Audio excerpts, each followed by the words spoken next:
नमस्कार, मैं हूं माही सिंह और आप देख रहे हैं नेक्स्ट 9 न्यूज। आज आपका बहुत बहुत स्वागत है हमारे खास प्रोग्राम सियासी पंचनामा में। आज बात करने वाले हैं अरविंद केजरीवाल को लेकर। जी हां, अरविंद केजरीवाल तिहाड़ जेल में बंद है। विधानसभा चुनाव नजदीक है। ऐसे में आम आदमी पार्टी लगातार इसी बात की जद्दोजहद कर रही है कि किस तरीके से केजरीवाल को बाहर निकाला जाए और इस बार के विधानसभा चुनाव में जीत दर्ज की जाए। हालांकि आज राव जोहनी कोर्ट में अरविंद केजरीवाल की सुनवाई थी और वो जो फैसला आया उस फैसले को सुरक्षित रख लिया गया है और अरविंद केजरीवाल की जो सुनवाई है उसको बढ़ाकर नई तारीख दे दी गई है जो 11 सितंबर की है। ऐसे में फिर 5 सितंबर को अरविंद केजरीवाल को सुनवाई होनी है। क्या राहत मिलेगी? विधानसभा चुनाव में इस बार किस तरीके के समीकरण बनते हुए नजर आएंगे? क्या भारतीय जनता पार्टी लोकसभा चुनाव की तरह एक बार फिर से आम आदमी पार्टी को धक्का दे सकती है? तमाम ऐसे सवाल हैं। आज इन्हीं सवालों पर चर्चा करेंगे। हमारे साथ मनीष मौजूद हैं। मनीष, आपको बहुत बहुत स्वागत है। क्या लगता है मनीष, जिस तरीके से दिल्ली में अरविंद केजरीवाल का जो पेज है वो फंसा हुआ है और जिस तरीके से अरविंद केजरीवाल जेल में बंद है, लगातार जद्दोजहद तो कर रहे हैं बाहर आने के लिए, लेकिन किसी भी तरीके का कोई फायदा नहीं मिल रहा। क्या इसकी वजह से चुनावी समीकरण बदलते हुए नजर आएंगे? क्या आम आदमी पार्टी इस बार भी लोकसभा चुनाव की तरह बड़ा धक्का खाते हुए नजर आ सकती है?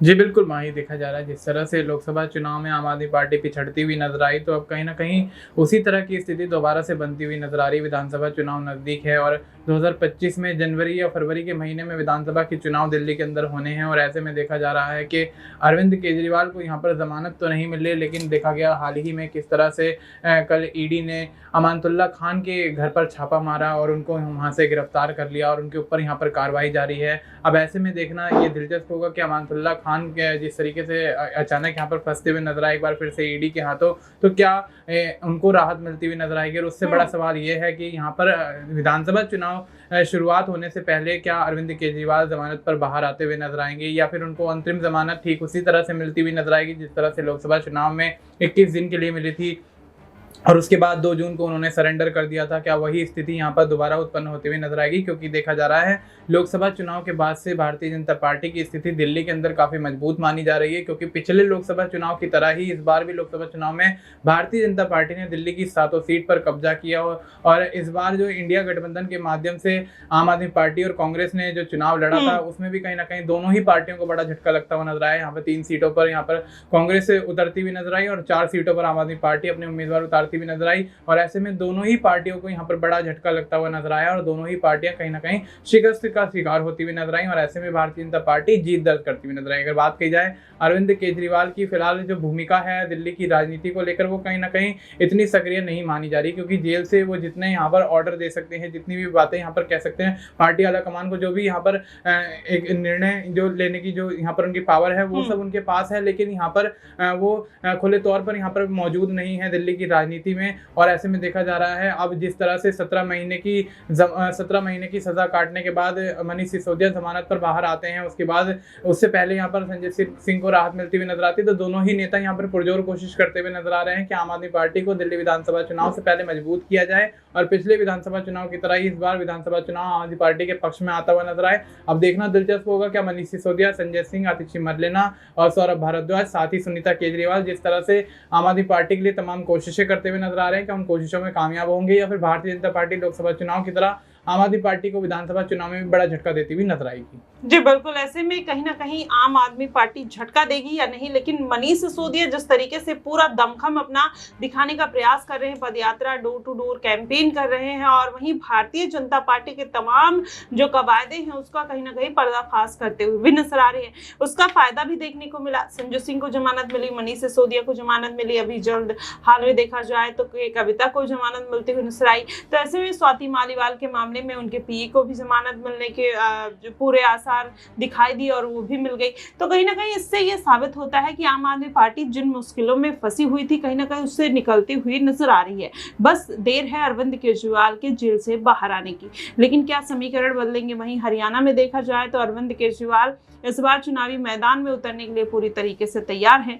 अब कांग्रेस पार्टी चाहती है कि अरविंद केजरीवाल का गठबंधन फिर से हो जाए। तो क्या मनीष लगता है कि लोकसभा चुनाव चुनाव में जिस तरीके से अरविंद केजरीवाल और कांग्रेस पार्टी का गठबंधन हुआ था, हरियाणा में फिर से राहुल गांधी वही समीकरण चाहते हैं और चाहते हैं कि भारतीय जनता पार्टी को हरियाणा में भी कहीं ना कहीं ज्यादा से ज्यादा सीटों पर शिकस्त दी जाए और वो अरविंद केजरीवाल से गठबंधन करने के लिए कहीं ना कहीं हाथ बढ़ाते हुए नजर आ रहे हैं।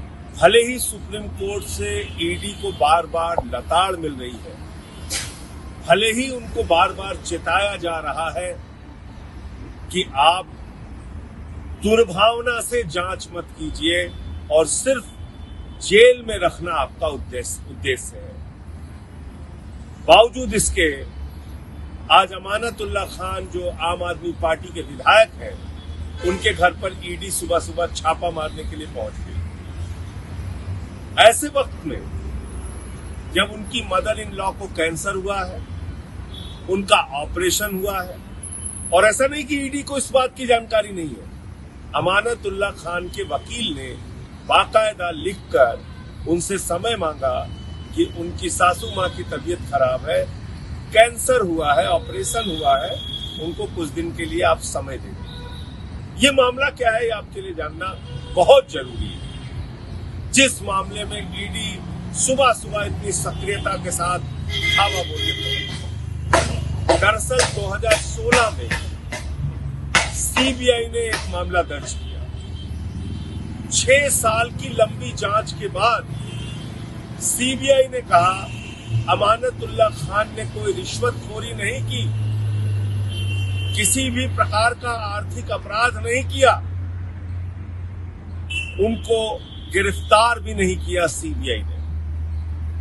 2022 में उन्होंने फाइनल चार्जशीट दाखिल कर दी और उसी मामले में जिसमें सीबीआई ने पर्चा दर्ज किया था, पहले एसीबी ने पर्चा दर्ज किया, फिर ईडी ने पर्चा दर्ज किया 2020 के अंदर।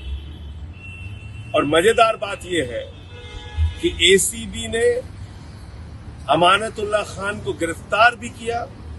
गिरफ्तार करने के बाद उनको जब जमानत मिली, उसमें भी ये कहा गया कि अमानतुल्लाह खान के खिलाफ रिश्वतखोरी के, भ्रष्टाचार के कोई सबूत नहीं है। ये एसीबी से मिली जमानत में लिखा हुआ है। इसके बाद ईडी अपना केस खत्म नहीं करती। 2023 में अमानतुल्लाह खान के घर पे छापेमारी करती है। ईडी ने अपने दफ्तर में बुला के 13 घंटे तक अमानतुल्लाह खान से पूछताछ की और आज उसी मामले में 2016 के मामले में आज फिर धावा देने के लिए ईडी पहुंच गई है। आप लोगों को शर्म नहीं आती? ये आपकी जांच है। एक मामले की 3 इन्वेस्टिगेटिंग एजेंसी जांच कर रही है। 2 एजेंसी की जांच में कुछ मिला नहीं, आपकी जांच में कुछ आज तक साबित हुआ नहीं। पहले 13 घंटे की पूछताछ कर चुके हो, उसके बाद आपने घर पे पहले भी एक बार छापेमारी कर ली है, फिर दोबारा चुनाव के ठीक पहले दिल्ली के अंदर आप दिल्ली का माहौल बिगाड़ने के लिए बीजेपी के हथियार के तौर पे इस्तेमाल हो रहे हो। तो मैं समझता हूं कि ईडी वालों को अपनी कार्रवाई पर ध्यान देना चाहिए। सुप्रीम कोर्ट से बार बार तुम लोगों को लताड़ पड़ रही है, बावजूद इसके सिर्फ और सिर्फ मोदी के कठपुतली बन के रह गए हो। ये ठीक नहीं है और पूरी आम आदमी पार्टी इस मामले में मोदी सरकार को चेताना चाहती है कि तुम ये जो हथकंडे अपनाना चाहते हो अपनाओ। तुम्हारे सामने आम आदमी पार्टी किसी भी रूप से झुकेगी नहीं, लड़ती रही है, लड़ती रहेगी। आपने केजरीवाल को अंदर डाल रखा है, 17 महीने बाद मनीष सिसोदिया छूट के आए, 6 महीने मुझे जेल में रखा, सत्येंद्र जैन को जेल में रखा हुआ है। इससे हमारा मनोबल कहीं गिरने वाला नहीं है। तुमसे लड़ेंगे और तुमको हराएंगे।